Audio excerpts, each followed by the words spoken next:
Allez, salut les amis, on se retrouve aujourd'hui pour une nouvelle vidéo. Moi c'est Lamine. Au travers de cette chaîne, j'aide les étudiants africains qui sont intéressés par les études en Ukraine à bien mener cette démarche. Et donc si toi aussi tu es intéressé par les études en Ukraine, deux choses à faire.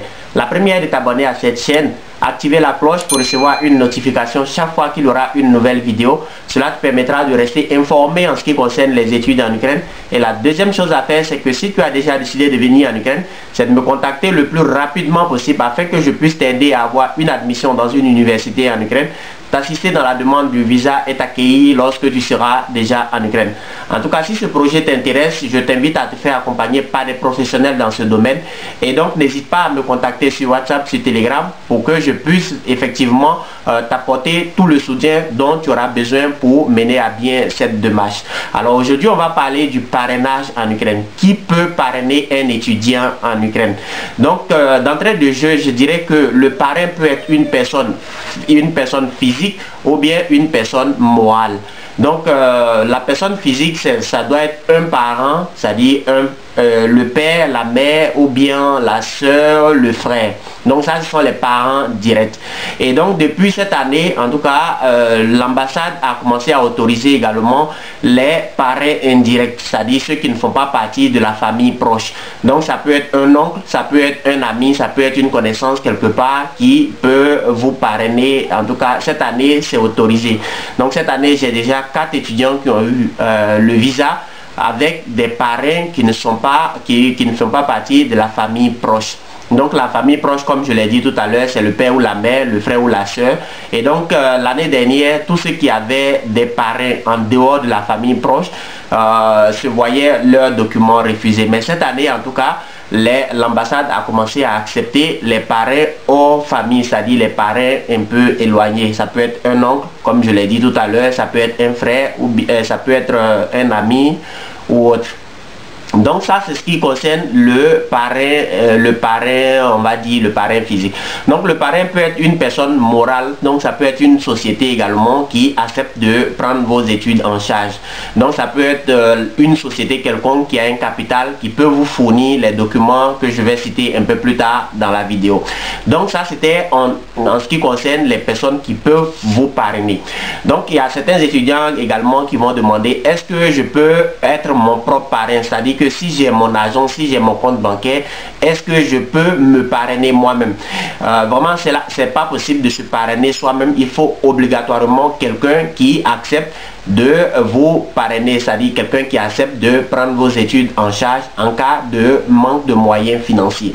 Et donc si vous avez, même si vous avez votre argent, même si vous avez un compte bancaire que vous pouvez fournir par exemple les documents nécessaires pour le parrainage, il n'est pas possible que vous puissiez vous parrainer vous-même. Alors, combien est-ce que le parrain doit avoir dans son compte?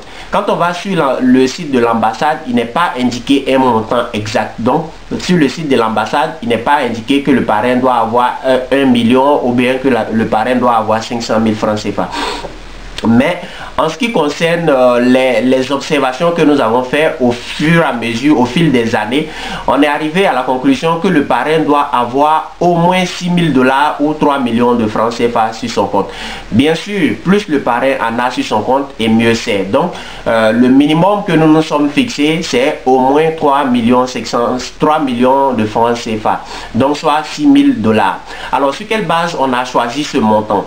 Il faut savoir que les démarches en ce qui concerne l'admission, c'est-à-dire l'admission, l'achat du billet d'avion, arriver ici en Ukraine, payer, comment dirais-je, la scolarité, le logement, l'assurance maladie, la carte de séjour et tout ça, va vous coûter aux environs de 2 500 000 francs CFA. Donc 2 500 000 francs CFA pour pouvoir arriver sur le territoire. Par moment même, ça peut vous coûter jusqu'à 3 millions de francs CFA en fonction des pays, Par exemple, si vous êtes au Cameroun, que vous devez vous déplacer dans un premier temps du Cameroun vers Dakar et ensuite de Dakar vers l'Ukraine, vous voyez que vous allez acheter 2 billets d'avion et donc ça va augmenter considérablement vos dépenses.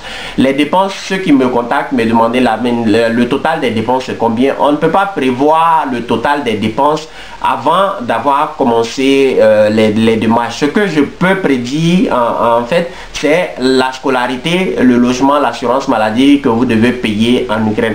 Je peux aussi prédire les frais d'admission qui s'élèvent à 300 $ et les autres que j'ai cités tout à l'heure là à 2900 $. Donc les frais que je peux prévoir, ce sont les 3200 $ que vous allez payer. En dehors de ça, le billet d'avion par exemple, le prix du billet d'avion peut différer d'un pays à un autre. Donc ce n'est pas le thème de notre vidéo d'aujourd'hui. Donc le thème de la vidéo d'aujourd'hui, c'est de parler de parrainage. Maintenant que nous avons parlé de la personne qui peut vous parrainer, ça peut être une personne physique ou bien une personne morale. Ensuite, nous avons parlé du montant que le parrain doit avoir sur son compte bancaire. Dans un troisième temps, nous allons parler maintenant de la fonction du parrain. Il est préférable que le parrain soit un fonctionnaire, un businessman ou bien quelqu'un qui a fréquemment dans des entrées et des sorties d'argent sur son compte bancaire. Donc, pour le parrainage, il doit effectivement présenter les bulletins des 6 derniers mois, les bulletins des 6 derniers mois de son compte bancaire. Et donc, si dans ce compte bancaire, on remarque que vous avez juste créé le compte bancaire le mois dernier et que vous avez fait un seul rechargement, par exemple, vous avez déposé 3 millions sur le compte bancaire et c'est tout, vous n'avez pas de bulletin, vous n'avez pas de relevé bancaire des 6 derniers mois, ça peut poser un problème. Donc, il est mieux de prendre un parrain qui a déjà un compte bancaire depuis très longtemps déjà, en tout cas minimum 6 mois, et que ce parrain là ait une rentrée régulière d'argent. Et donc pour qu'il y ait une rentrée régulière d'argent, il est préférable que le parrain soit vraiment un fonctionnaire. On sait que les fonctionnaires ont des entrées régulières d'argent. Mais ce fonctionnaire-là, vraiment, il doit avoir une rentrée conséquente pour pouvoir justifier effectivement qu'il peut s'occuper de vos études.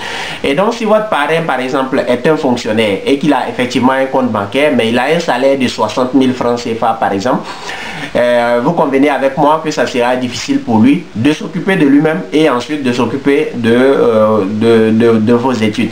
Donc c'est pour cela que nous prévoyons que le parrain ait au moins un revenu de 200 000 francs CFA. Ça c'est vraiment le minimum, mais plus le parrain a et mieux c'est. Donc parfois vous n'allez pas avoir besoin de justifier le revenu du parrain, mais quand même si vous devez justifier le revenu du parrain, il est mieux que le parrain ait un salaire vraiment un peu plus conséquent. 200 000, 300 000, 400 000 francs CFA, ça fera effectivement l'affaire. Donc, on vient de parler du compte bancaire du parrain. Et donc voilà un peu le sujet d'aujourd'hui. Si jamais en tout cas il vous reste des questions, n'hésitez pas à me les poser en commentaire de cette vidéo. Et si vous êtes vraiment décidé à venir en Ukraine, vraiment que vous voulez vous faire accompagner par un professionnel dans ce domaine, vous savez, depuis les années 2016, fin 2016, début 2017, je fais venir des étudiants en Ukraine. Et donc vous savez, en tout cas il y a longtemps que je fais ça, et donc j'ai pu accumuler pas mal d'expérience en ce qui concerne les études en Ukraine. Comment faire pour ne pas se faire refuser le visa, comment faire pour éviter les pièges de la demande de visa.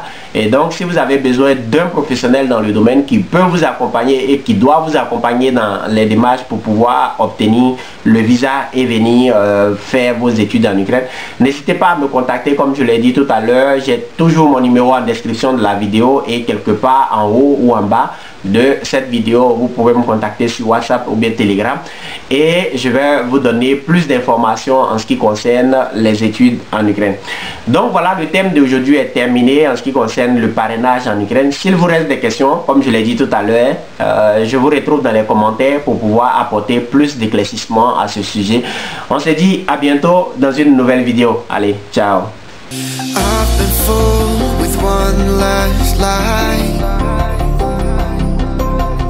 I'm gonna float and start to dry.